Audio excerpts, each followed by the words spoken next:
بسم الله الرحمن الرحيم. السلام عليكم ورحمة الله وبركاته.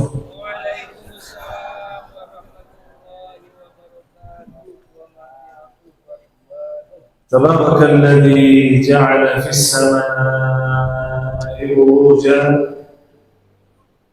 وجعل فيها سراجا وقمرا منيرا وهو الذي جعل الليل والنهار خلفة لمن أراد أن يذكر أو أراد شكورا. أشهد أن لا إله إلا الله وحده لا شريك له ولي الصالحين، وأشهد أن نبينا وحبيبنا ومولانا محمد صلى الله عليه وسلم وعلى آله وصحبه والتابعين ومن تبعهم بإحسان إلى يوم الدين، وعنا معهم بمنك وكرمك يا أكرم الأكرمين. سبحانك لا علم لنا إلا ما علمتنا إنك أنت العليم الحكيم. Maha suci Allah, kita tidak mempunyai ilmu apa-apa, hanya saja apa yang diberikan oleh Allah Subhanahu wa Ta'ala. Izin, boleh saya ceramah malam ini pakai bahasa ibu saya? Bahasa ibu saya bahasa Arab.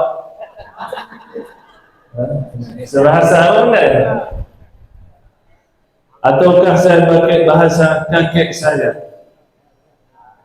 Bahasa Arab juga. Kalau kakek ibu saya orang Indonesia, kakek ibu berasal dari Lombok, Ampenan. Kalau enggak percaya, cek darah saya, merah putih seperti bendera. Makanya alhamdulillah kita adik-adik almarhum datang ke Indonesia, dan almarhum juga tinggalkan Madinah, hijrah ke Indonesia karena ada hubungan darah, dan kata beliau, insyaallah saya akan berjuangkan Al-Quran di Indonesia. Mudah-mudahan salah satu waktu insyaallah Indonesia ini terkenal negeri yang terbesar terisi dengan para penghafal Al-Quran. Amin. Sampai salah satu waktu insyaallah katanya pemimpin negeri insyaallah penghafal Quran.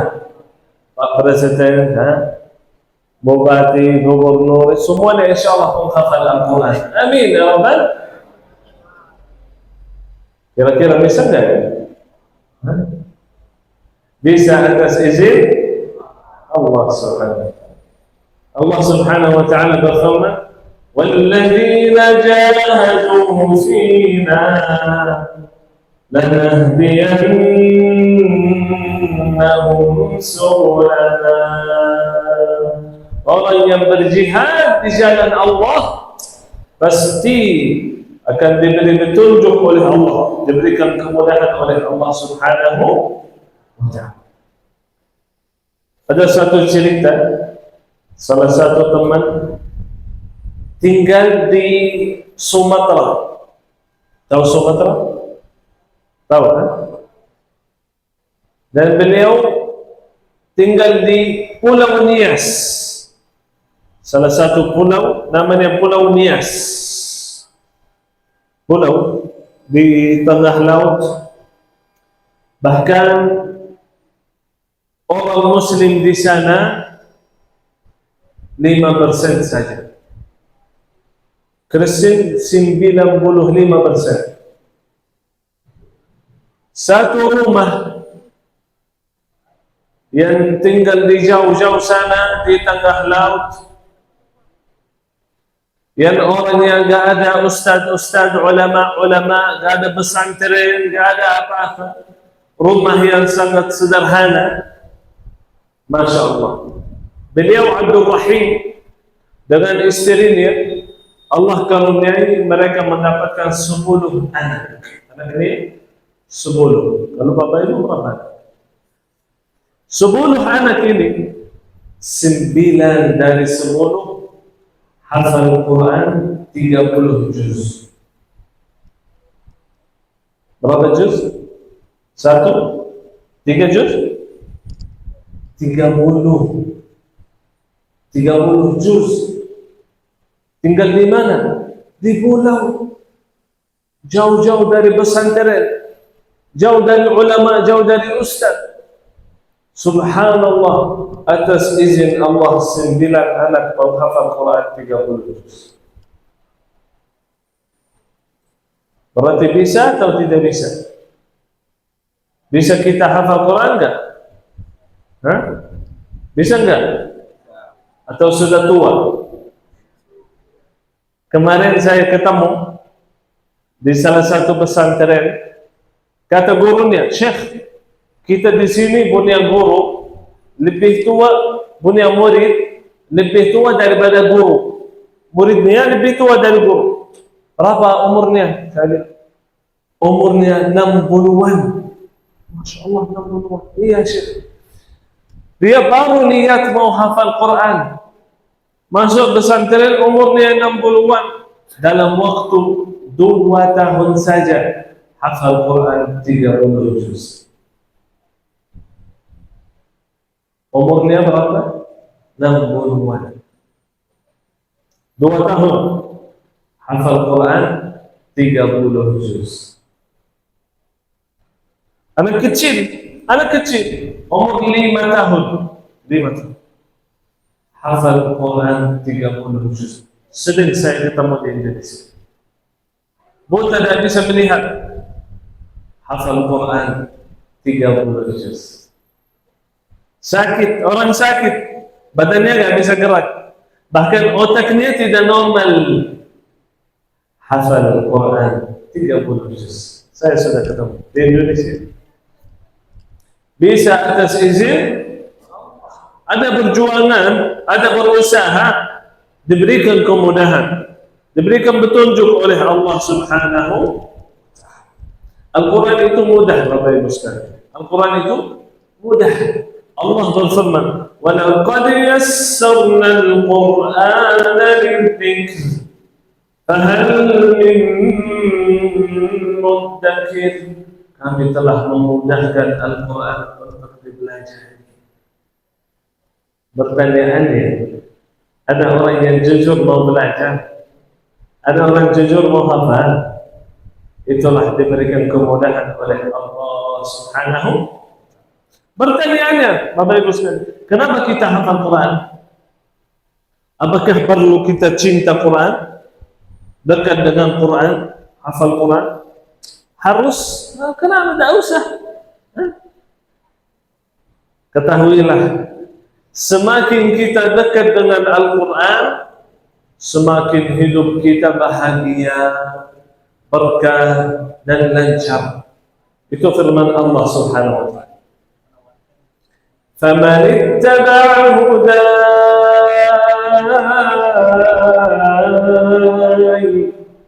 فَلَا يَضِلُّ وَلَا يَشْقَى. Di ayat yang lain, فَمَنْ تَبِعَ هُدَايَ فَلَا خَوْفٌ عَلَيْهِمْ وَلَا هُمْ يَحْزَنُونَ. Orang yang menjadikan Quran petunjuk, jangan takut, jangan khawatir, jangan sedih, dan orang itu tidak akan sesat, kata Allah. Tenangkan hatinya. Ala bi dzikrillah tatma'innul qulub. Dengan zikir Allah, hatinya bisa tenang, hatinya bisa bahagia. Aku punya murid, orang kaya raya. Saya sudah lihat rumahnya, tanahnya, Masya Allah, pabriknya di mana-mana, mobilnya. Kata beliau, Syekh, demi Allah, saya merasa mati. Merasa mati? Kenapa merasa mati? Bukan orang kaya, banyak uang. Kenapa mati? Kenapa gak senang? Kenapa gak bahagia? Bukankah setiap bulan berangkat jalan-jalan ke luar negeri? Kenapa sedih? Kenapa bermasalah? Ternyata jawabannya adalah hadis Nabi Muhammad sallallahu alaihi wasallam.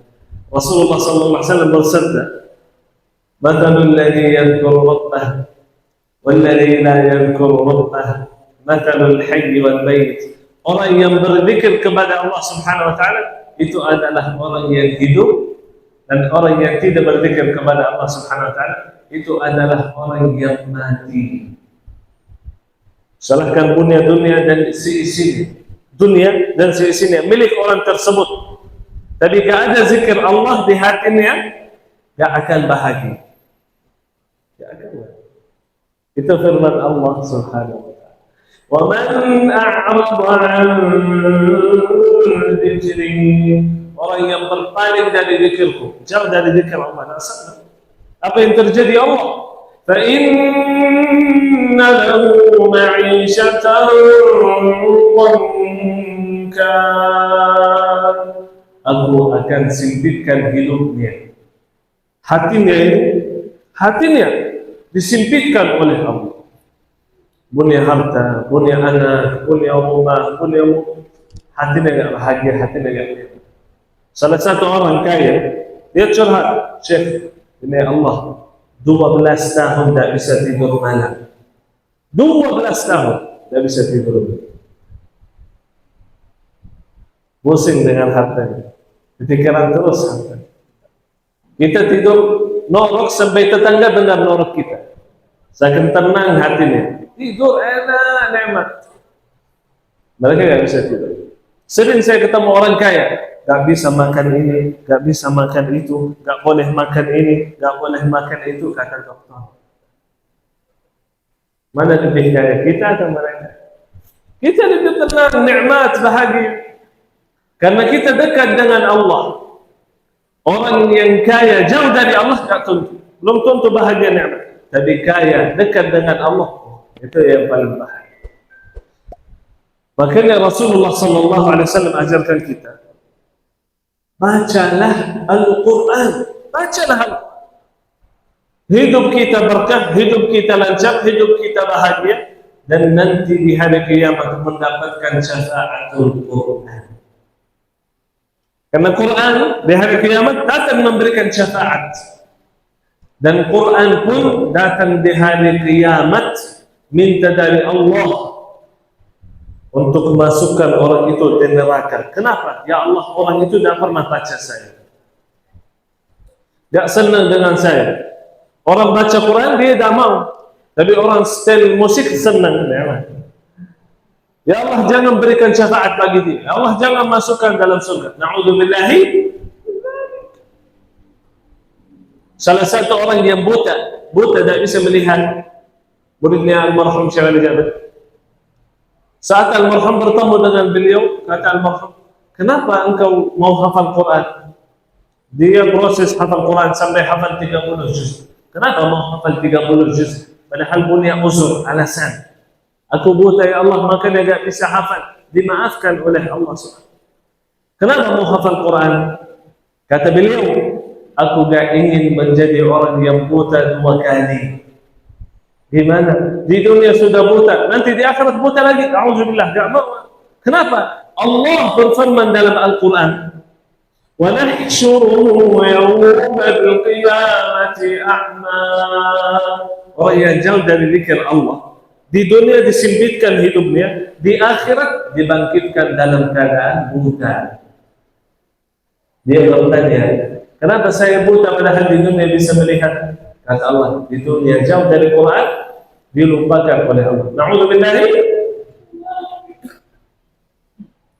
Orang yang jauh dari Allah tidak bisa bahagia, tidak bisa nyaman. Seperti tahu kita setiap hari menjalankan aktivitas ke sana ke situ, jalan kerja, urus ini, pusing manusia. Baru ada sesuatu yang bisa memberikan kemudahan bagi dia untuk hidup di dunia, supaya hatinya agak tenang menghadapi ujian masalah itu susah, pusing. Saya sering lihat orang bunuh diri di Madinah pun. Madinah, aku lahir besar Madinah. Di Madinah Al-Munawwarah, tempat yang suci yang mulia, ada orang bunuh diri di Madinah. Kenapa? Iya betul di Madinah, tapi jauh dari Allah. Ada orang hidup di zaman Nabi Muhammad jauh dari Allah. Belum tentu hidup di Madinah berarti dekat dengan Allah. Belum tentu orang Arab berarti dia ahli ibadah. Orang yang dekat dengan Allah itulah orang yang hidup bahagia. Kita seperti mobil ini, kita isi bensin, mau berjalanan jauh, mobil atau motor, jalan, sampai habis bensinnya. Kalau sudah habis bensin, mobil bisa jalan? Nggak bisa jalan. Motor habis bensin bisa jalan? Kecuali kalau didorong. Nggak bisa. HP kalau habis baterai, bisa hidup HP? Nggak bisa. Itu manusia kalau tidak ada zikir Allah, nggak bisa hidup. Kalau jauh dari Allah, nggak bisa. Harus dicas. Bagaimana caranya? Saat kita salat, saat kita baca Quran. Tahu hikmahnya apa? Kenapa salat subuh kita baca Quran jahar? Kenapa angkat suara subuh? Kenapa angkat suara salat maghrib? Kenapa angkat suara salat isya? Padahal salat zuhur dan asar suaranya lihat. Kenapa? Itu ada hikmahnya, subhanallah, kata ulama. Ada hikmahnya. Pagi hari pada tidur, nggak ada suara di sana di situ. Coba keluar pagi hari, sepi. Mana manusia? Nah, tidur manusia tidur. Malam hari apalagi tidur manusia. Subhanallah, hikmah Allah seimbang. Di malam hari, di waktu yang gelap, manusia tenang. Makanya seimbangkan dengan angkat suara mendengar Al-Quran, membaca Al-Quran. Siang hari, sore hari, semua orang di luar, kerja di sana, di situ, gerak-gerak. Makanya perlu hatinya tenang sedikit. Makanya dia membaca Quran dalam hati saja. Subhanallah. Banyak hikmah-hikmah. Jadi kita harus selalu dekat dengan Allah Subhanahu. Yang terakhir, saudara kita yang sedang menghadapi ujian yang sangat berat, rumah hancur, makanan minuman tidak ada, tidur di pinggir jalan, orang tuanya meninggal, saudara meninggal, anak meninggal. Itulah saudara kita di Palestina. Ujiannya sangat berat. Kira-kira bagaimana mereka bisa sabar menghadapi ujian tersebut? Kalau manusia biasa tidak bisa sabar. Kenapa mereka masih sabar? Masih saja. Ada videonya, lihat sosial. Selalu mereka ucapkan hasbunallahu wa ni'mal wakil, ni'mal maula wa ni'mal nasir. Inna lillahi wa inna ilaihi raji'un. Itu yang diucapkan oleh mereka. Kenapa ucapkan itu? Kenapa? Padahal saya sudah lihat orang yang saudaranya meninggal di Indonesia maupun di Arab. Saudaranya meninggal, dia nangis, teriak. Kenapa kamu meninggal? Kenapa kamu tinggalkan saya hidup di sini? Nangis seperti anak kecil. Tapi di Palestina rata-rata nangisnya sebentar dan dia ucapkan langsung yang keluar dari mulut, alhamdulillah, inna lillahi wa inna ilaihi raji'un. Bukan tidak ada yang tidak terima, tidak ada. Ada sebagian yang bilang, kenapa ada? Itu tergantung isinya Al-Quran dalam hati. Di sana rata-rata menghafal Quran 30 juz. Silahkan cari di Google. Para menghafal Quran di Palestina atau di kota Gaza. Di sana rata-rata hafal Quran 30 juz. Anak kecil, bapak-bapak, ibu-ibu hafal Quran 30 juz. Bahkan sering setiap bulan ada wisuda. Wisuda, acara besar. Menghafal Quran 30 juz, 300 murid. 600 murid setiap bulan. Di Indonesia ada. Tapi yang hafal Quran 10, 20. Karena saya sudah berapa kali saya isi wisuda. 10 santri hafal Quran 30 juz, 20 santri. Dan di kota Gaza itu mereka hafal Quran sebagaimana hafal namanya sendiri. Dibuktikan bagaimana mereka store hafalan 30 juz sekali duduk di sana. Di Madinah nggak ada begitu, di Makkah nggak ada, di negeri-negeri yang ada, kecuali di kota Gaza. Sekali duduk, dia duduk di depan guru, mulai store dari Al-Fatihah, Al-Baqarah, tidak berhenti sampai baca surah An-Nas. Dalam waktu 8 jam kurang lebih sudah store 30 juz, nggak ada satu salah. Rata-rata nggak ada satu salah, rata-rata di sana nggak ada salah sama sekali. Sebagian ada salah, tapi rata-rata sama sekali. Kalau di Indonesia gimana?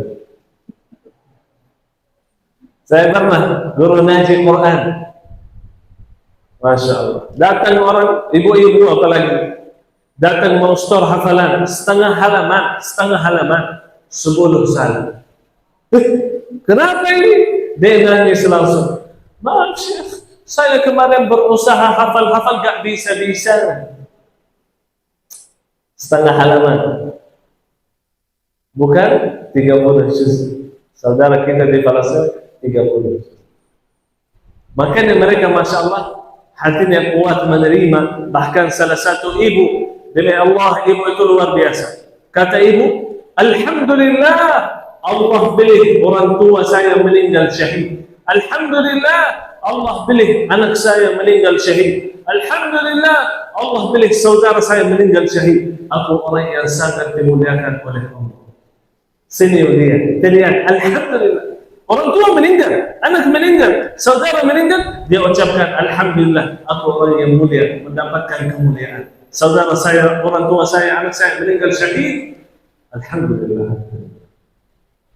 Itu hati yang kuat.